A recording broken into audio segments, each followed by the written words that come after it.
The moment it happened, I felt the entire party freeze around me, voices thinning into static, music fading like someone pulled the plug on the night. I was standing near the back patio, pretending to blend into the shadows the way I've done my whole life, when my sister Chloe grabbed her CEO boyfriend's arm and dragged him straight toward me.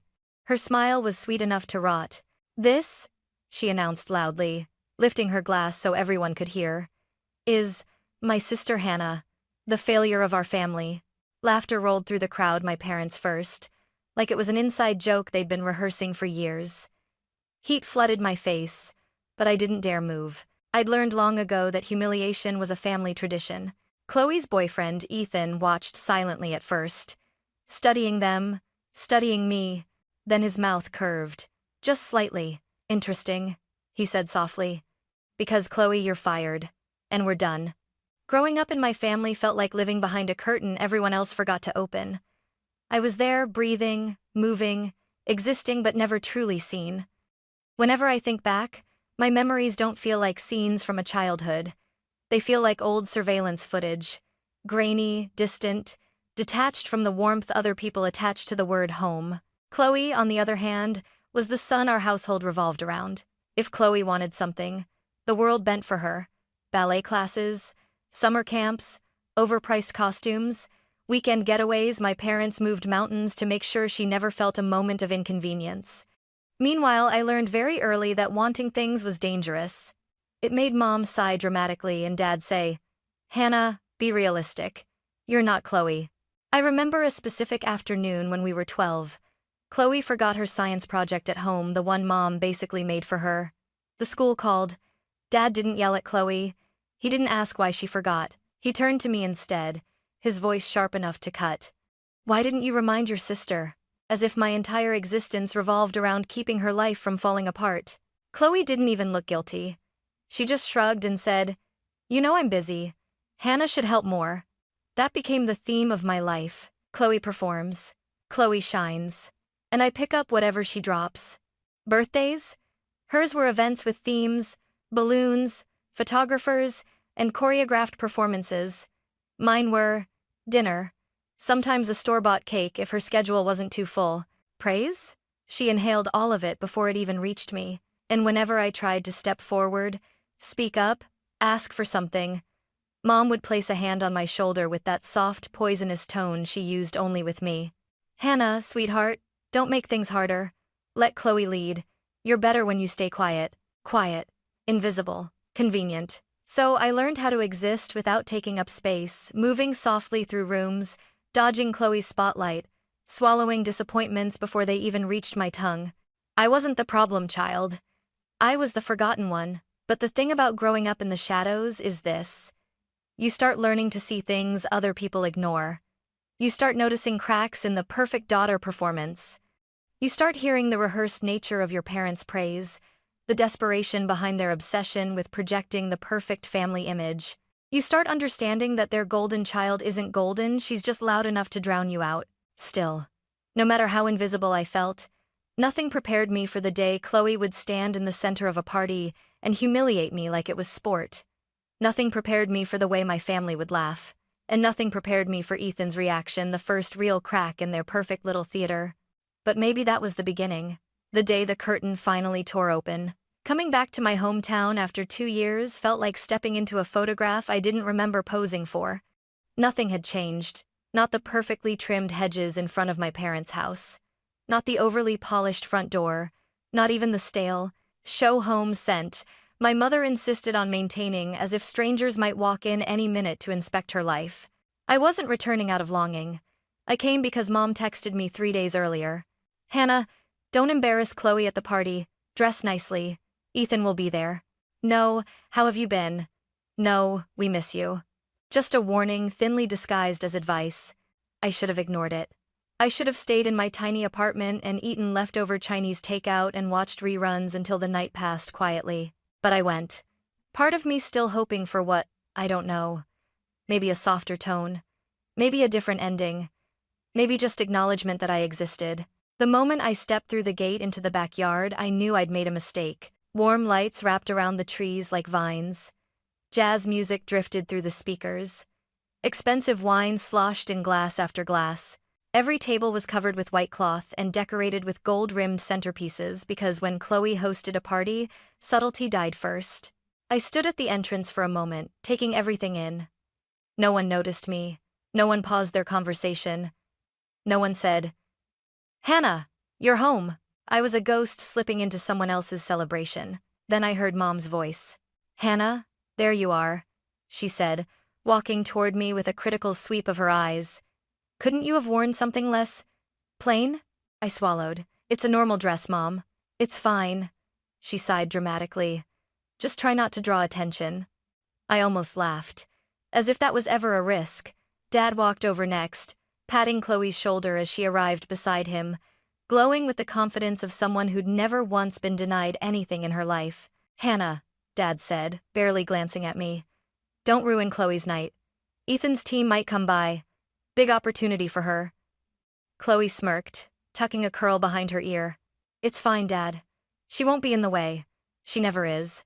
Her words slid under my skin like thin needles. I tried to escape to find a quiet corner where I could breathe without being compared, judged, diminished. I stood by the drink table, letting the hum of conversation fade into background noise. Watching Chloe glide through the party like it was her kingdom. Watching Ethan trailing behind her with polite small talk and a smile that didn't quite reach his eyes. I noticed that detail. I always notice the things no one else sees. For a moment I thought maybe, just maybe I could get through the night unnoticed. But people like my sister don't allow moments like that. Not when there's an audience. Not when there's applause to be harvested. And the truth was simple. Chloe had been waiting for this opportunity. To perform. To dominate. To make sure everyone knew exactly where I belonged. And she wasn't going to let me slip through the cracks tonight. I should have known the moment Chloe looked in my direction the party was about to turn into a stage, and I was about to be the punchline. She excused herself from a group of guests, grabbed Ethan's arm with her perfectly manicured hand, and began guiding him across the patio with that smug, bouncing stride I'd recognized since childhood.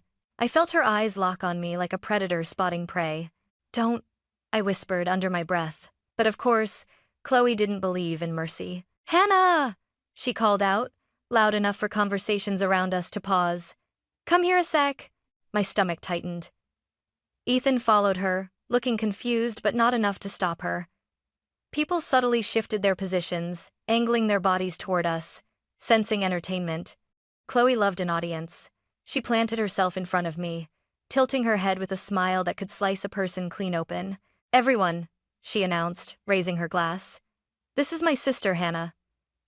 A few polite nods, a few confused stares. Then she delivered the line she'd been rehearsing her whole life. "The failure of our family." Laughter broke out, instantly sharp, cruel, eager. My parents were the first to laugh. Of course they were. Mom shook her head dramatically. "Oh, Chloe, you shouldn't say that," she giggled, even as she wiped tears of laughter from her eyes. Dad chimed in. "Well, she's not wrong." I felt myself shrinking, folding inward like paper in a fire. My throat tightened. My pulse throbbed in my ears. I forced myself to stand still, but my legs trembled beneath the strain. Chloe leaned in closer. "Tell them what you're doing now, Hannah," she said, emphasizing every word. "Or is there nothing to tell?" I clenched my jaw. "I'm working," I said quietly. "Working?" Chloe snorted. "At that tiny place you ran to after quitting every decent opportunity Mom and Dad gave you?" "That's not what..." But she cut me off, as always. "Hannah, it's fine," she cooed loudly. "Some people just aren't meant to be successful. Or responsible. Or..." "Chloe," I snapped. "Enough." The crowd reacted like they'd just seen a deer raise its voice. Chloe's smile widened, venomous and victorious. "Oh, sweetheart," she purred. "I'm just being honest. You should thank me." I felt the sting of tears pushing up, but I refused to let them fall, not here. Not in front of these people. Behind Chloe, Ethan finally spoke. Softly. Calmly. But with a tone that sliced through the air like ice. "Chloe, what are you doing?" She flipped her hair and laughed, trying to brush him off. "Relax, babe. This is just how we joke.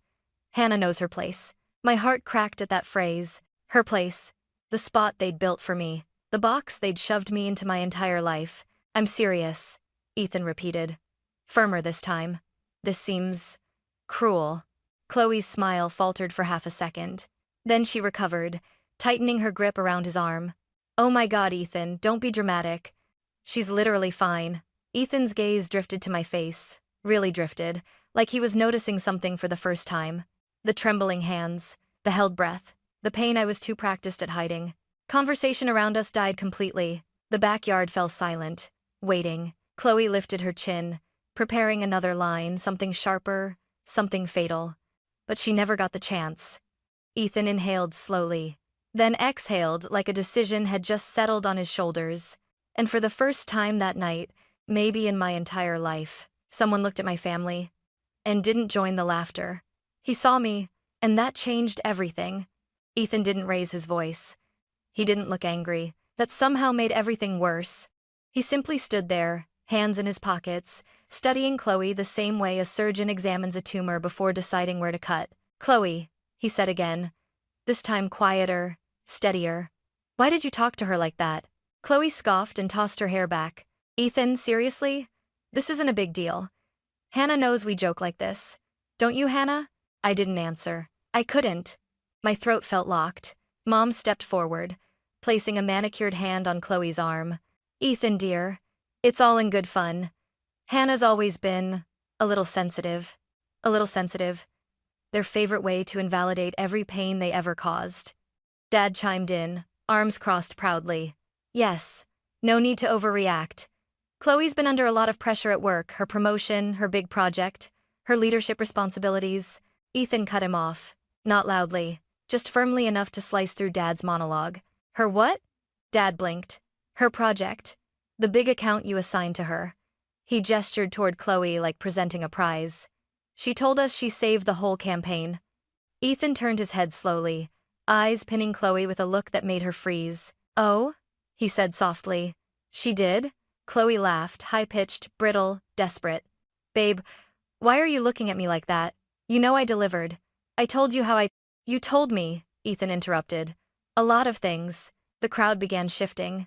Unease rippled through the patio like a cold wind. Ethan finally let his hands slip from his pockets. His voice had lost its softness, just a clean, clinical calm. Chloe, I reviewed the project files yesterday. Chloe's face went sheet white. And, Ethan continued, I checked the metadata. My heart skipped. Her eyes darted around wildly, searching for a lifeline. Ethan, she whispered. Stop. But he didn't. Your name, he said, was nowhere in the original drafts. Not once. A wave of whispers rolled through the crowd. Chloe shook her head violently. That's not true. I revised. No, Ethan said firmly. You copied. You reassigned ownership. You deleted the original file from the server. He paused. And you tried to cover the tracks. Poorly. Mom stepped in front of Chloe, hands raised like she was protecting her daughter from an unfair accusation. There must be some mistake, she insisted. Our Chloe would never steal. Steal. That word hung heavy. Ethan turned to her, completely unimpressed. Ma'am, he said. The audit log shows her username at every step of the deletion process.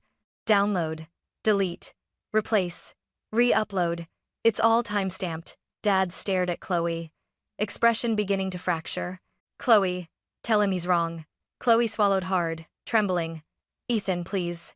Not here. This is my family's party. It's exactly why I'm saying it here, Ethan replied. Because this, he gestured around the patio, this performance explains a lot. Then his gaze shifted. To me. And for a moment, it felt like the world narrowed to a single point. Hannah, he said quietly.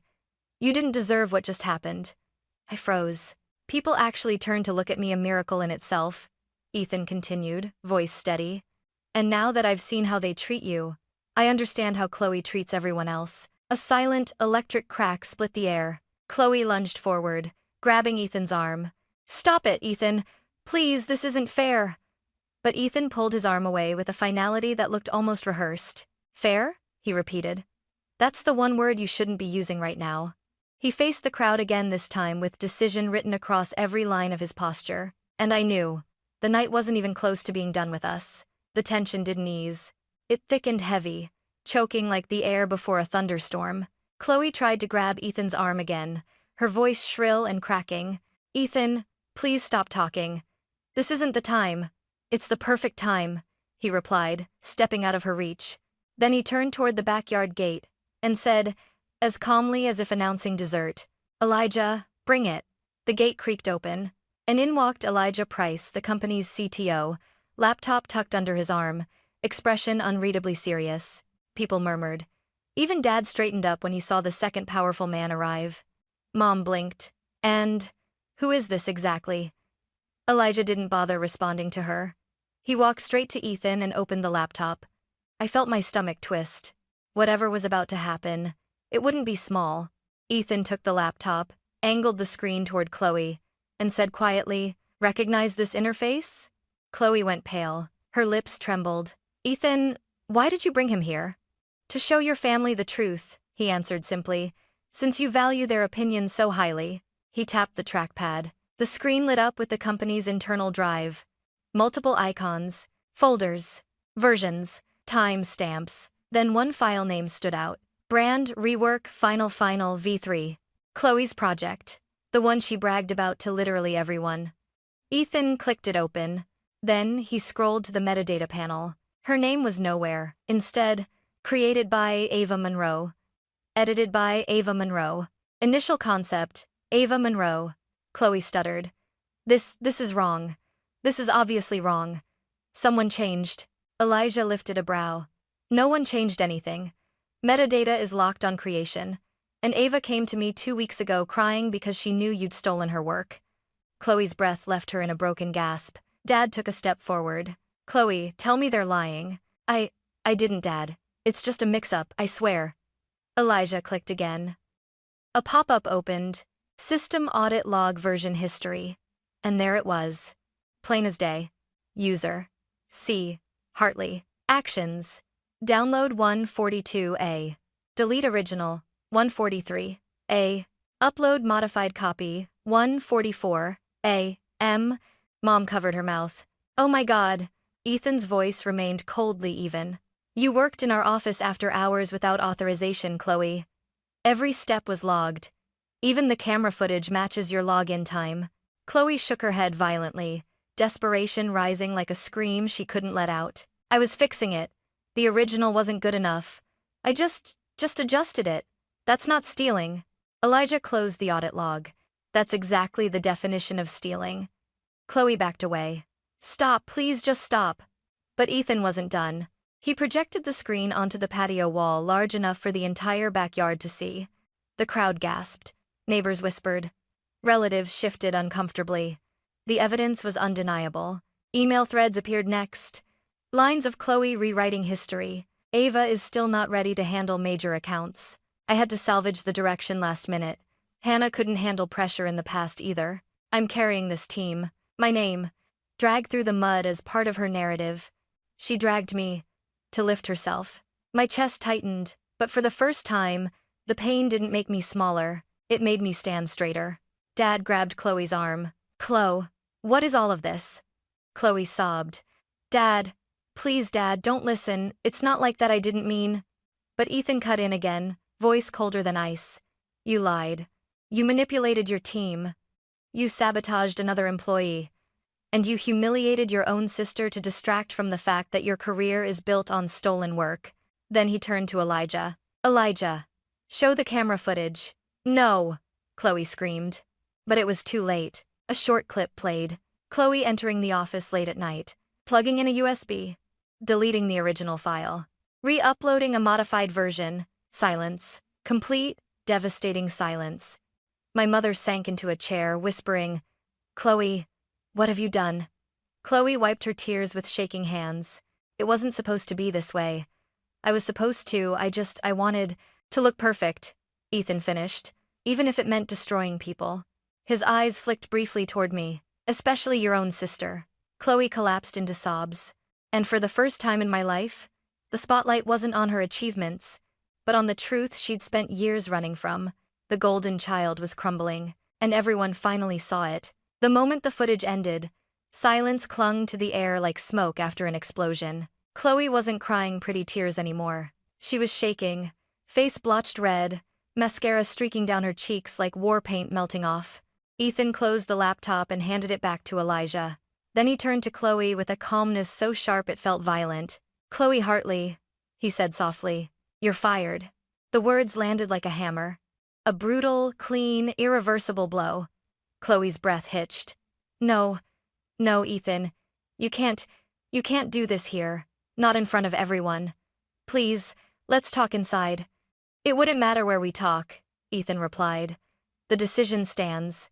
But I'm your girlfriend, she cried, reaching for him like a drowning person, reaching for a rope. Ethan stepped back, his entire body recoiling. Not anymore. That's when the second blow hit. Chloe, he added, we're done. I was no become para. Her scream cracked through the yard. No, Ethan, don't leave me. Please, I messed up, okay? I messed up. Everyone messes up. Just give me another chance. Ethan shook his head slowly. You didn't just mess up. You built your career on lies. You tore down teammates to keep yourself on top. And worst of all, he glanced at me. You tried to humiliate your own sister to cover your guilt. Mom suddenly stood up, tears in her eyes, not for me, of course. Ethan, please, she pleaded, grabbing his arm. Don't throw away years with Chloe because of some office nonsense. He looked at her like she had said something incomprehensible. This isn't nonsense, he said. This is integrity. This is accountability. Dad stepped forward, face twisted in anger. Are you trying to ruin my daughter? He barked. You think you can just walk in here, humiliate her, humiliate us? And, no, Ethan interrupted, eyes narrowing. Your daughter humiliated herself, and you helped her do it for years. The entire patio gasped. Dad looked like someone had slapped him. You don't get to talk to me like that. And you, Ethan continued, voice rising just enough to silence the crowd, don't get to pretend you raised Chloe to be anything other than entitled and unethical. Mom's jaw dropped. How dare you? How dare you?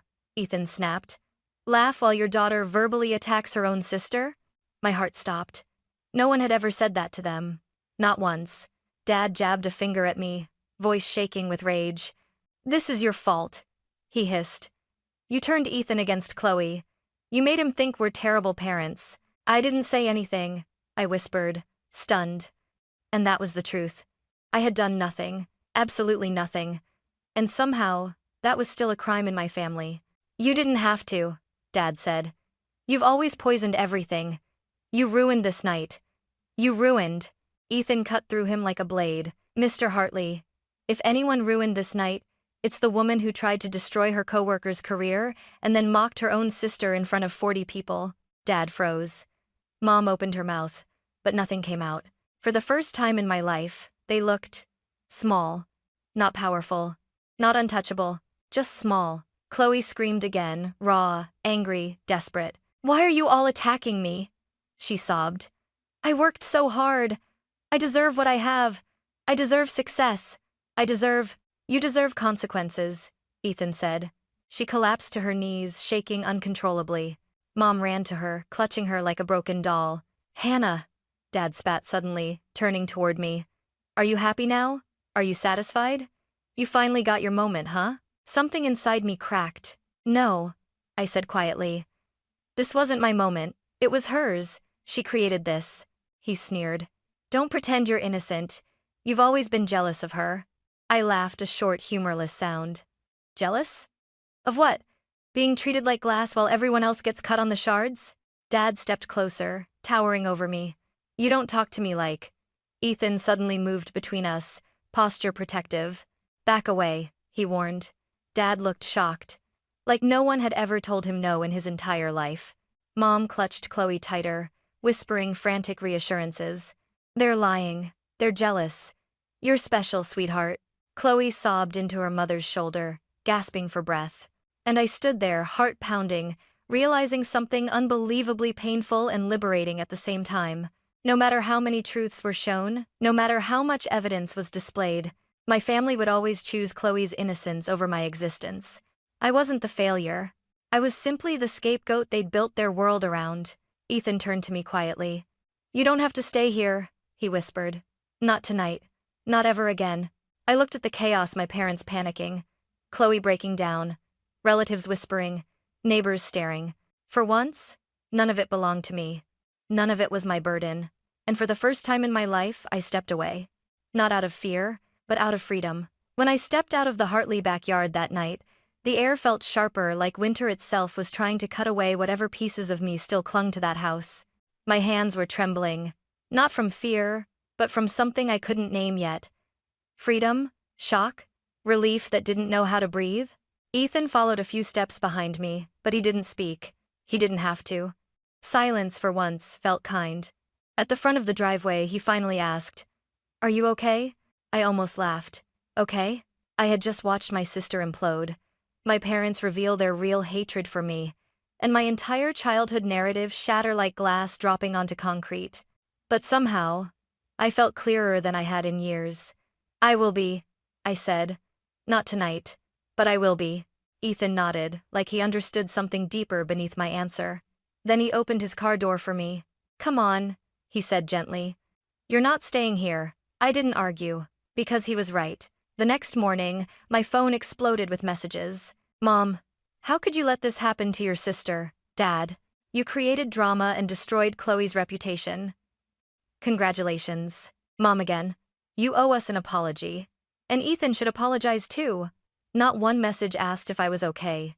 Not one message acknowledged what Chloe had done. It was like watching the same old play, just with higher stakes. Ethan texted around noon. Ethan. Ethan. Ethan. Ethan. Ethan. Ethan. If you need space, take it. If you need support, I'm here. If you want to talk about work opportunities, we can discuss that too. Work. He didn't owe me anything, but he still offered. I stared at the message a long time before replying. Me, thank you. For everything. I didn't expect any of it. Ethan, you deserved better. You still do. Those words hit deeper than I expected.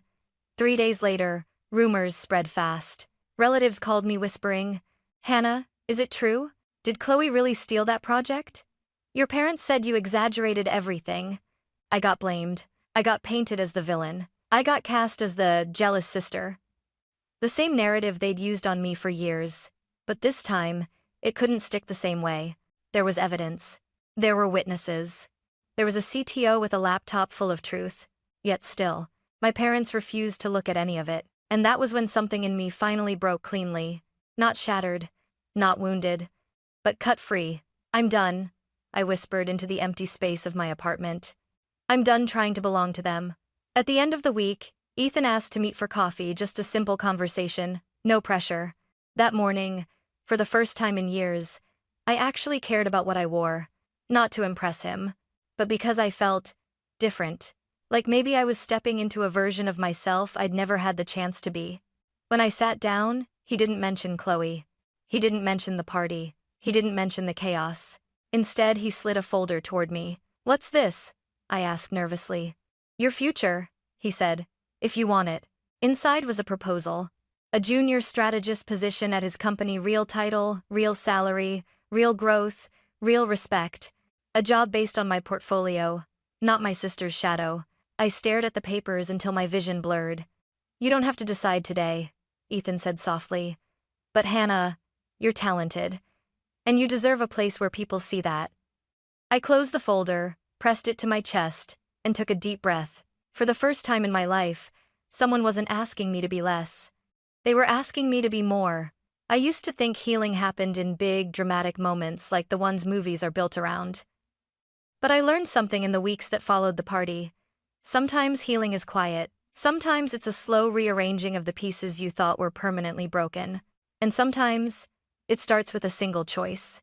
I accepted Ethan's job offer. Not because he felt sorry for me. Not because of Chloe. Not because of revenge. I took it because for the first time in my life, someone looked at me and saw potential instead of inconvenience. My first day at his company felt unreal. I walked into a bright, open office where people smiled, not the tight, judgmental smiles I was used to, but genuine ones. They shook my hand, asked my name, asked what I liked working on. No one compared me to Chloe. No one made me feel like I didn't belong. I had a desk, a space. A title with my name printed on it. Hannah Hartley. The name I had carried all my life suddenly felt like it belonged to someone worth noticing. Mom sent long, emotional paragraphs about how I hurt Chloe, followed by passive-aggressive reminders that family means forgiveness. Dad left me a voicemail blaming me for tearing the family apart. Chloe unfollowed me on everything and then, bizarrely, blocked me, like she needed to erase my existence to feel whole again. But here's the truth I finally accepted. You cannot lose what you never truly had. I didn't lose a family that night. I walked away from an illusion. It happened on a random Tuesday. I was sitting by the window in my little apartment, warm light spilling across my new desk. Papers and notes from my projects were scattered everywhere, messy but mine. I was eating pasta from a bowl and reviewing a campaign Ethan had asked me to look over. The city outside buzzed softly. Rain tapped against the window like a gentle reminder that the world could be quiet and alive at the same time. And then I realized I wasn't afraid anymore. I wasn't bracing for impact. I wasn't waiting for someone to tell me who I should be. I was building a life, not reacting to one. My phone buzzed on the table. A text from Ethan popped up. Ethan, proud of your work today. You've got something special, Hannah. A warmth spread through me, steady, grounded, surprising. I looked out the window again and whispered to no one. I'm not the failure of anyone's family. And that it was to stand. So, and for the first time, I truly believed it.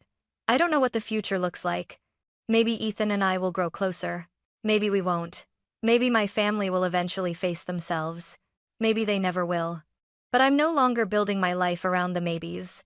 All I know is this. I walked into that party as the invisible daughter, the scapegoat, the afterthought, the girl who tried too hard to be chosen. I walked out as someone else entirely, someone who finally realized her worth wasn't something others could assign or take away. My life didn't begin when Chloe failed. It began when I stopped trying to win a rigged game. And wherever I go from here, I'm going as someone I can finally recognize. Me, Hannah, whole without permission, whole without permission, whole without permission. Whole without permission, whole without permission, whole without permission, whole without permission, whole without permission, whole without permission, whole without permission, whole without permission, whole without permission, whole without permission, whole without permission, whole without permission, whole without permission, whole without permission, whole without permission,